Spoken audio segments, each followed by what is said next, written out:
जब प्रभु श्री राम और माता सीता 14 वर्ष के वनवास के बाद अयोध्या लौटे थे, तब रावण वध के पाप से मुक्त होने के लिए उन्होंने ऋषि मुनियों के आदेश पर राज सूर्य यज्ञ करने का निर्णय लिया। पूजा के लिए उन्होंने मुग्दल ऋषि को आमंत्रित किया। मुग्दल ऋषि ने मां सीता पर गंगा जल छिड़ककर उन्हें पवित्र किया और कार्तिक माह के शुक्ल पक्ष की षष्ठम तिथि को सूर्यदेव की उपासना करने का आदेश दिया। इसके बाद माता सीता ने मुग्दल ऋषि के आश्रम में रहकर 6 दिनों तक सूर्यदेव की उपासना की और सप्तमी के दिन सूर्योदय के समय फिर से अनुष्ठान कर उनसे आशीर्वाद लिया।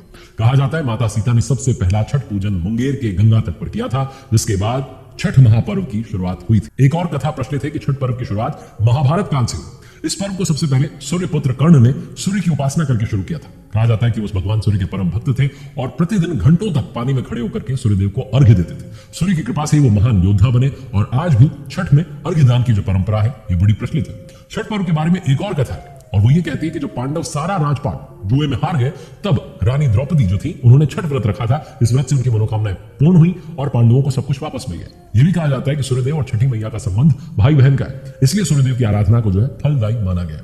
पौराणिक महत्वों की बात करें तो एक और जो है कथा बड़ी प्रचलित है। पुराणों में कहा गया है कि प्रियव्रत नाम का एक राजा, जिसकी कोई संतान नहीं थी, इसके लिए उन्होंने हर प्रयत्न कर लिया लेकिन कोई जो है उन्हें फायदा नहीं मिला। तब राजा को संतान प्राप्ति के लिए महर्षि कश्यप ने पुत्र यष्टि जो है यज्ञ वो करने का परामर्श दिया। यज्ञ के बाद महारानी ने पुत्र को जन्म दिया, लेकिन वो मरा पैदा हुआ। राजा के मृत बच्चे की सूचना से पूरे नगर में शोक छा गया।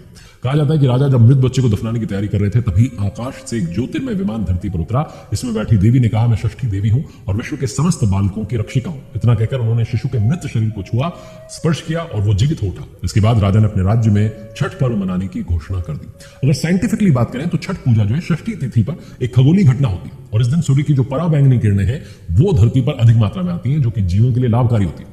सूर्य की किरणों का वायुमंडल पर जो है स्पेशल इफेक्ट होता है, जिससे कि धरती की सरफेस पर जो पहुंचने वाली ये किरणें, इनकी मात्रा नियंत्रित हो जाती है और इनका कोई हानिकारक प्रभाव नहीं पड़ता। कहा जाता है कि इसलिए इस दिन जो है सूर्योपासना से मनुष्य के शरीर को और जीवन को बहुत लाभ मिलता है। छठ पूजा की शुरुआत भैया दूज के तीसरे दिन से होती है। ये पूजा 4 दिनों का उत्सव होता है, जिसमें पहला दिन नहाए खाए के रूप में मनाया जाता है, जिसमें घर की साफ सफाई होती है और व्रती जो है वो गंगा नदी या तालाब में स्नान करने जाते हैं। कद्दू की सब्जी, मूंग चना दाल और चावल पका करके खाते हैं और ये जो भोजन है ये सिर्फ ताम्रपत्र कांसे का या मिट्टी का जो बर्तन है उसमें ही पकाया जाता है। दूसरा दिन जो है उसे खरना कहा जाता है, जब व्रती जो है पूरा दिन उपवासी रहते हैं और सूर्यास्त से पहले तक जल ग्रहण नहीं करते। शाम को चावल, गुड़ और गन्ने के रस से खीर बनाकर सूर्य देवता को नैवेद्य जो है अर्पित करते हैं। इसके बाद खीर रोटी का प्रसाद जो है परिवार और मित्रों को वितरित करते हैं। तीसरा दिन जो है वो होता है संध्या अर्घ्य।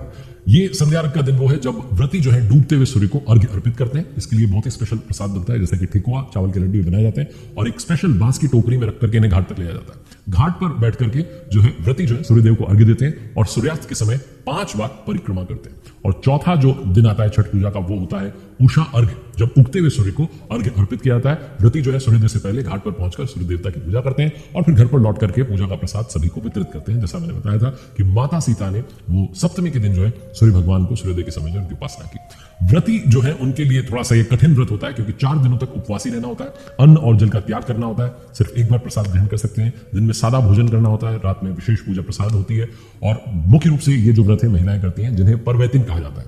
और हमारे देश में सूर्योपासना की परंपरा प्राचीन काल से चली आ रही है। ऋग्वेद में सूर्यदेव की पूजा का उल्लेख मिलता है और आगे चल करके कई पुराणों में और धार्मिक ग्रंथों में बहुत विस्तार से इसके बारे में बताया गया है। भगवान सूर्य को आरोग्य देवता के रूप में पूजा जाता है, क्योंकि उनकी किरणों में कई रोगों को नष्ट करने की क्षमता पाई जाती है।